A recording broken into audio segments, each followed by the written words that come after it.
जो लोग भी फाइनेंशियल प्लानिंग करते हैं और उस पर चलते हैं तो वो लोग कभी भी किसी भी चीज़ के लिए परेशानी में नहीं रहते। आज मैं आपको फाइनेंशियल प्लानिंग के बारे में समझाऊंगा, बताऊंगा और हम लोग all over India basis India के बाहर के कस्टमर्स से रिलेटेड सभी लोगों के लिए जेन्युइन फाइनेंशियल प्लानिंग भी करते हैं, जिसका बेनिफिट्स बहुत सारे हमारे कस्टमर्स उठा रहे हैं और आपको भी इसका बेनिफिट मिल सकता है।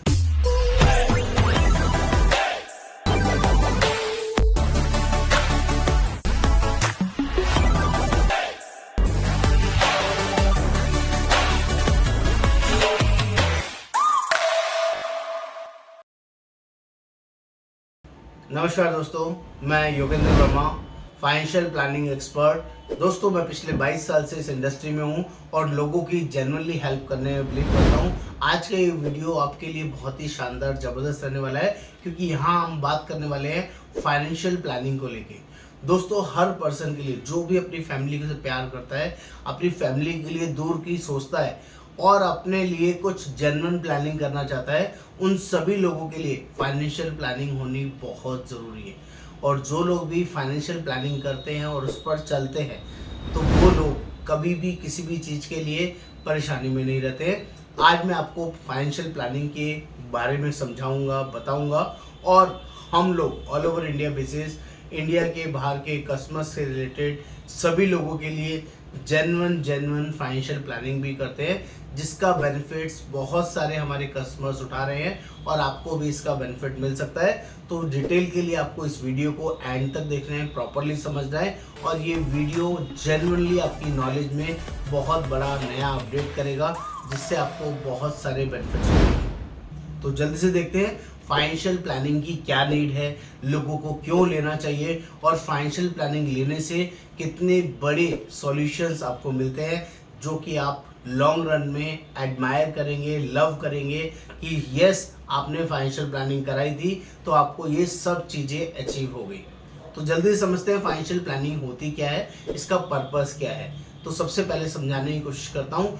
किसी भी पर्सन के लिए फाइनेंशियल प्लानिंग का मतलब होता है जो आपकी फ्यूचर में होने वाली नीड्स हैं, फाइनेंशियल कंस्ट्रेंट वाली चीज़ें हैं, उसकी प्लानिंग आज से ही करना शुरू करना, उसको फाइनेंशियल प्लानिंग बोलते हैं। उसमें वो आपकी बेसिक नीड से लेके आपकी एक्सटेंसिव एडवांस नीड है वो भी कवर होगी। जैसे अभी आप इंडिविजुअल हैं तो आपके अलग तरह की नीड्स होंगी, आप मैरिड हैं तो आपकी अलग तरह की नीड्स होंगी, आप मैरिड हैं और मैरिड के साथ आपके बच्चे हैं तो अलग तरीके की नीड्स होगी। फॉर एग्जांपल, अगर आप अनमैरिड हैं, आप 20 साल 22 साल 25 साल की रेंज में हैं और आपका अभी विज़न है कि मुझे मेरी वाइफ कैसी होगी, आने के बाद मेरे को घूमने कहीं जाना है, मेरे को उसके लिए कुछ फंड्स तैयार करने हैं, कहीं भी मेरी कोई ऐसी अलग वर्किंग होनी चाहिए, अपनी प्रॉपर्टी होनी चाहिए, that is my financial visions.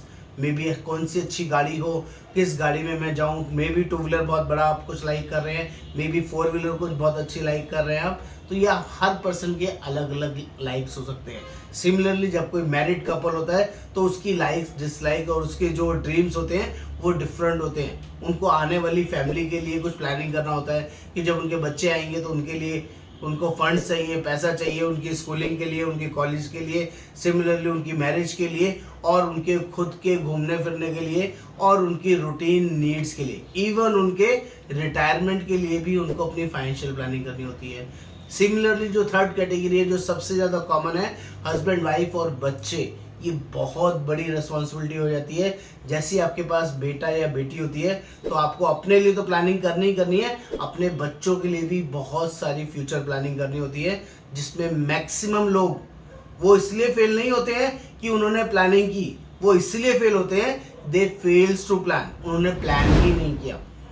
और दोस्तों, कभी भी बच्चे फेल हो जाएं तो एक बार को पेरेंट्स समझा के मैनेज कर सकते हैं, लेकिन अगर माँ बाप फेल हो जाएं तो सोचिए, आप किसी अपने बच्चों के सामने ही फेस नहीं मिला सकते, नज़रें नहीं मिला सकते।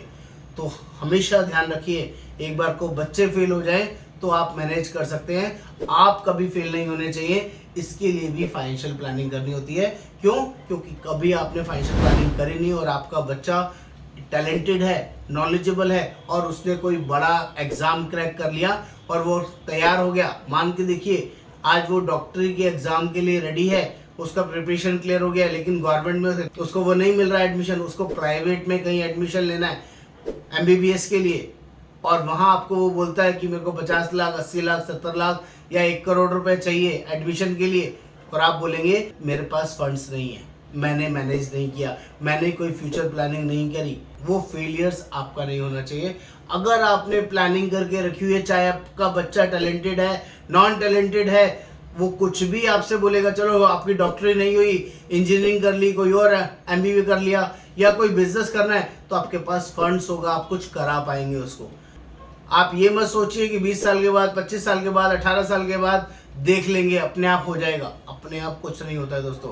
ये एक पहला एग्जाम्पल है जिसमें मैक्सिमम पेरेंट्स फेल होते हैं। दूसरा बड़ा एग्जाम्पल, उन्हें कोई डिफरेंट स्ट्रीम लेनी है, कोई साइंस में जाना चाहता है, कोई आर्ट्स में, कोई कॉमर्स में, कोई डिफरेंट फील्ड में जाना चाहता है, कोई इंजीनियर बनना चाहता है, कोई बाहर से स्टडी करना चाहता है। बच्चों के ड्रीम होते हैं जिसको आप कंट्रोल नहीं कर सकते। आप हायर से हायर स्टडीज़ में उनको भेजते हैं, अच्छे से अच्छे स्कूल में उनको भेजते हैं। वो जिस तरह के कल्चर में पढ़ते हैं, लिखते हैं, लोगों से मिलते हैं, उसी तरह की उनकी सराउंडिंग, उनकी सोच होनी शुरू हो जाती है। आप सोचते हैं कि मैं इंडिया में पढ़ाऊंगा, लेकिन आपका बच्चा किसी इंटरनेशनल स्कूल में पढ़ता है, तो वहाँ के बच्चों की सोच पहले से डेवलप होती है, उनके पेरेंट्स की सोच पहले से डेवलप होती है कि जैसे ही वो 10वीं या 12वीं करेगा, इसको इंटरनेशनल स्टडीज़ करानी है। तो जो आपका बच्चा है वो भी उनसे सीख के इंटरनेशनल स्टडीज़ के बारे में सोचना शुरू कर देता है। आपको बताता है नहीं बताता है, यू नेवर नो, लेकिन जिस दिन वो आपके सामने खड़ा होगा कि मुझे ऑस्ट्रेलिया पढ़ने में जाना है, मुझे अमेरिका जाना है, मुझे फ्रांस जाना है, मुझे किसी और कंट्री जाना है, और उस दिन आपके पास पैसा नहीं हुआ, तो आपके लिए बहुत बड़ा फेलियर हो जाएगा। तो मैं आपको एक बेसिक आइडिया दे रहा हूँ। फाइनेंशियल प्लानिंग के अंदर हम लोग एजुकेशन प्लानिंग को बहुत कंसिडरेशन करते हैं, हायर एजुकेशन को बहुत कंसिडर करते हैं। सिमिलरली बच्चों की मैरिज में बहुत बड़ा पैसा लगता है, और इन बिटवीन इस पूरे टेन्योर के अंदर जो छोटी बड़ी मेडिकल इमरजेंसीज होती हैं, इसको भी टेकिंग केयर करते हैं। और इस पूरे टेन्योर के अंदर कहीं पेरेंट्स को कुछ हो जाए तो भी बच्चों की पढ़ाई नहीं रुकेगी, फाइनेंशियल सिस्टम नहीं रुकेगा, इसका भी पूरा ध्यान रखते हैं। और इतना ही नहीं, ये सब चीज़ों के मैनेज होने के बाद भी आपका खुद का वेल्थ क्रिएशन होना चाहिए, इस पर भी पूरा फोकस होता है। आपको नया गाड़ी कौन सा लेना है, नया घर कौन सा लेना है, नया ऑफिस कौन सा लेना है, कब लेना है, कौन से साल में लेना है, वो सारी प्लानिंग भी डिस्कस होती है। सिमिलरली आपका रिटायरमेंट, आप हमेशा काम करते रहेंगे ऐसी कोई गारंटी नहीं है दोस्तों। और 60 के बाद 65 के बाद 20 साल 25 साल आजकल लॉन्गेविटी है, 80 साल 85 साल 75 साल लोगों की एज होती है। तो 20 साल 25 साल लाइफ के ऐसे होते हैं जिसमें आप काम नहीं करेंगे, तो काम नहीं करने पर भी आपको पेंशन आती रहेगी, आपके पास पैसा रहेगा। वो प्रोविज़न भी इस फाइनेंशियल प्लानिंग के थ्रू होता है। और दोस्तों इस फाइनेंशियल प्लानिंग को कराने से आपको आगे तक का विज़न मिल जाता है, आपको ये सोच मिल जाती है कि वो मेरे लॉन्ग टर्म टारगेट्स कैसे फुलफिल होंगे। और फाइनेंशियल प्लानिंग का मतलब ये भी नहीं है कि आज ही सारी फाइनेंशियल प्लानिंग हो जाएगी, ये फेजेस के अंदर होती है। फाइनेंशियल प्लानिंग हम बना सब कुछ देंगे, बता सब कुछ देंगे, लेकिन किसी भी फाइनेंशियल प्लानर्स के पास इतना दम नहीं है कि वो सारी प्लानिंग आज ही करके दे दे, और ना ही किसी कस्टमर के पास इतना दम है कि वो अपनी सारी फाइनेंशियल प्लानिंग आज से ही शुरू कर ले। कई बार इतना फंड्स उसके पास अवेलेबल नहीं होता, इतने रिसोर्सेज उसके पास अवेलेबल नहीं होते, उसका विज़न, उसके ड्रीम्स बहुत बड़े होते हैं, और उसके पास फंड्स के नाम पे कुछ नहीं होता है। तो ये बहुत सारे परमुटेशन कॉम्बिनेशंस के बेसिस पे किसी की भी फाइनेंशियल प्लानिंग बनती है, और उस फाइनेंशियल प्लानिंग को रेगुलरली ट्रैक करना होता है, एएमसी बेसिस पे उसकी वर्किंग की जाती है। और जो हम लोग जेन्युइनली करके देते हैं, इसके लिए लोग मार्केट में 50,000 25,000 21,000 31,000 1 लाख रुपीज़ चार्ज करते हैं। यस दोस्तों, इसके लिए लोग मार्केट में इसका चार्ज लेते हैं, इस पर पूरा स्टडीज़ करते हैं, 5 दिन 10 दिन इस पर लगाते हैं, उसके बाद रिपोर्ट्स बना के आपको शेयर करते हैं विद सॉल्यूशन। जो सारी वर्किंग हम लोग लोएस्ट प्राइसिंग में अवेलेबल कराते हैं, सिर्फ और सिर्फ 5,100 रुपये में, 5100 रुपीज़ के अंदर हम लोग आपकी पूरी फाइनेंशियल प्लानिंग करते हैं। जनरली आपको कंसिडरेशन करते हैं, जो जो आपकी रिक्वायरमेंट है वो आपके साथ 1 to 1 करते हैं। पहले 1 से 2 घंटे हम आपके साथ आपकी रिक्वायरमेंट्स को समझते हैं, अंडरस्टैंड करते हैं, और उसके 2 से 3 दिन के बाद हम अलग आपसे दोबारा से टाइम लेंगे, वर्चुअल मीट करेंगे या गूगल मीट करेंगे या जूम मीटिंग करेंगे, और आपको सॉल्यूशंस के साथ सारी चीज़ें प्रोवाइड करेंगे। आप उसको स्टेप बाय स्टेप स्टार्ट कर सकते हैं। उसका रेगुलर ट्रैक करना हमारा काम होता है। एक इनिशियल कमिटमेंट होता है कि कभी भी आप इंश्योरेंस या सेविंग से रिलेटेड कहीं भी कुछ भी सेविंग करेंगे तो आप हमारी नॉलेज में डालेंगे। एक ये म्यूचुअल कॉन्ट्रैक्ट आपको हमारे साथ करना होता है, जिससे कि हम आपके वो सारे अचीवमेंट जो भी आपके फाइनेंशियल प्लानिंग में टारगेट्स हैं उसको अचीव कराने में हम जनरली आपकी हेल्प कर पाएँ। चाहे वो शेयर्स हो, म्यूचुअल फंड्स हो, आपका इंश्योरेंस हो या एफडी वगैरह हो, वो सारे प्रोविजंस हम लोग आपको करा के देंगे, जेन्युइनली गाइड करके देंगे। आपको इस वर्किंग में आना है तो यू आर मोस्ट वेलकम। हमारा ये QR कोड यहाँ दिया गया है, इसके आप पेमेंट करके हमें फाइनेंशियल प्लानिंग के लिए अपॉइंटमेंट बुक कर सकते हैं। लेकिन दोस्तों एक चीज़ का ध्यान रखना, जैसे डॉक्टर से आप अपनी बीमारी नहीं छुपा सकते, उसको पूरा डिटेल प्रॉपरली बताना होता है। सिमिलरली हम एज ए फाइनेंशियल प्लानर जब आपकी फाइनेंशियल प्लानिंग करेंगे तब आपको अपने सारी डिटेल्स प्रॉपरली शेयर करनी है विदाउट हाइडिंग, तभी हम आपको एक जेन्युइन सॉल्यूशन प्रोवाइड कर पाएंगे। जो भी आपकी वर्किंग स्टार्ट हुई थी उसको प्रॉपरली नो हाउ करते हैं, क्रॉस चेक करते हैं कि जो हमने स्टार्ट किया वो फॉर्मेशन ठीक चल रहा है कि नहीं।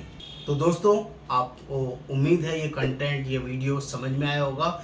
आप सभी लोगों से रिक्वेस्ट है, जो लोग भी अपने परिवार के लिए, अपने लिए फाइनेंशियल प्लानिंग करना चाहें हमें व्हाट्सएप पे लिखें। और आपका दोस्त, आपका साथी योगेंद्र वर्मा, नमस्कार, थैंक यू सो मच।